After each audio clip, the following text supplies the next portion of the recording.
दर्शकबिन्दहरू तपाईहरूले देखिराख्नु भएको छ प्रायजसो हर्क साम्पाङ संसदमा सबैभन्दा पहिला उठेर आफ्नो पर्चा देखाउनुहुन्छ। उहाँको एउटै मात्रै माग हो कि प्रधानमन्त्रीलाई संसदमा लिएर आउनुहोस् सभामुखज्यू। तर सभामुखज्यूले रुलिङ गर्नु हुँदैन अनि उहाँले भन्नुहुन्छ संविधानको 15(2) को आधारमा उहाँलाई रुलिङ गर्नु पर्यो, तर सभामुख मान्नु हुँदैन।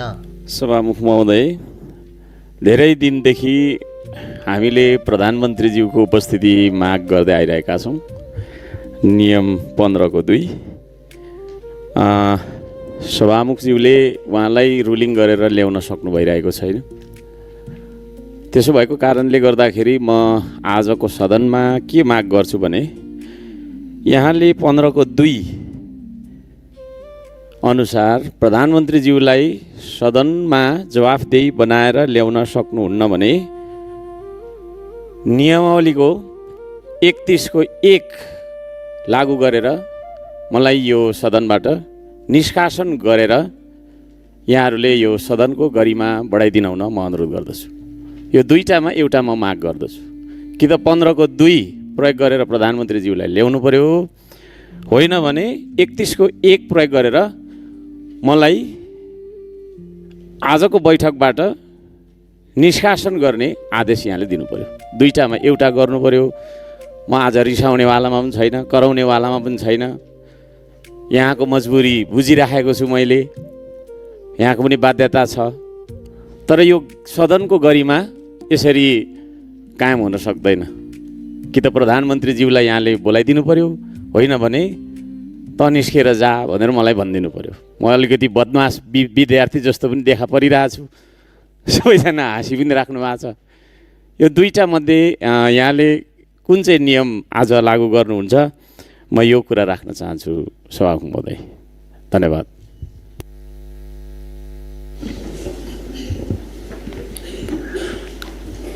मान्य सदस्य बस्नुहोस्। मैले मान्य सदस्यको कुरा सुने, बस्नुहोस्। कि त 15(2) लागू गरिदिनु पर्यो, कि त 31(1) लागू गरेर मलाई निस्केर जा भन्ने आदेश दिनु पर्यो। धेरैलाई लाग्न सक्छ के रहेछ त 2069 को नियमको 15(1) र 2 मा। म तपाईँलाई सरसर्ती पढेर सुनाउँछु है त। शून्य र विशेष समय। नियम 1, सदस्यले आवश्यक महसुस गरेका समसामयिक विषय प्रस्तुत गर्नका लागि सभामुखले शून्य र विशेष समय तोक्न सक्नेछ। तर अघिल्लो बैठक र प्रारम्भ हुन लागेको बैठक बीचको अवधिको कुनै गम्भीर प्रकृतिको घटना वा विषयको सन्दर्भमा सरकारको ध्यानाकर्षण गराउन सदस्यले ढ्यापढ्याप गरी समय माग गरेमा सभामुखले आकस्मिक समय उपलब्ध गराउनेछ। अब यहाँ उपनियम 2 छ, जुन नियममा हर्क साम्पाङले टेकेर पटक पटक सभामुखलाई दबाब दिइरहेका छन्। के रहेछ त यो उपनियम 2? उपनियम 1 बमोजिमको आकस्मिक शून्य र विशेष समयमा उठेको विषयको जवाब सम्बन्धित मन्त्रीले 7 दिनभित्रमा सदनमा दिनुपर्नेछ। हो, यहाँनिर बालेन शाह चुकेका छन्। पछि आएर हर्क साम्पाङले त्यसो भए मलाई 30 को उपनियम 1 बाट मलाई निष्कासन गरियोस् भन्नुभएको थियो। के हो त यो? बैठक कक्षबाट निष्कासन गर्ने रुल्स। 30 बमोजिमको आदेश पालना नगर्ने सदस्यलाई सभामुखले बैठक कक्षबाट बाहिर जान आदेश दिन सक्नेछ।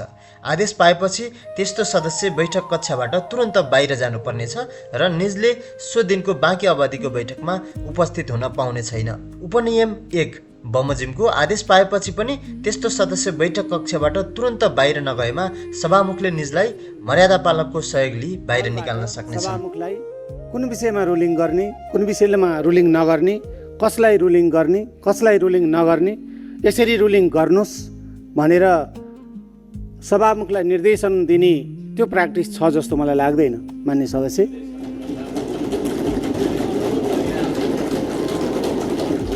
मान्य सदस्यहरूको कुरा सुनिसके पछाडि नेपालको संविधान, कानुन, ऐन, हाम्रो नियमावली सबैलाई हेर्दा सभामुखले उचित ठानेमा आफूले त्यसको निर्णय लिनै सभामुखको जिम्मेवारी होला। त्यस कारणले मान्य सदस्यलाई फेरि पनि भन्छु, यहाँ बस्नुहोस् र सभा सञ्चालन गर्नलाई सहयोग गर्नुहोस्। 31(1) पनि लागू गर्न सक्नुहुन्न भने म आफै निस्केर जाँदैछु। यहाँहरूलाई अल द बेस्ट। यो दैनिक जसो यो गरिराख्न आवश्यक पनि छैन।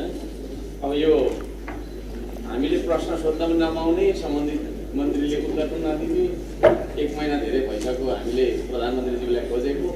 अब यहाँले मलाई पनि रुलिङ गर्नु नसक्ने, अब प्रधानमन्त्रीज्यूलाई रुलिङ गर्न सक्ने कुरा पनि भएन होला। त्यसो भएको कारणले गर्दाखेरि म चाहिँ अहिले निस्कनु पर्यो। मान्य सदस्यलाई मैले अघि पनि भने हार्दिक शुभकामना छ। शुभ दिन। म चाहिँ निस्केँ है त। नमस्कार।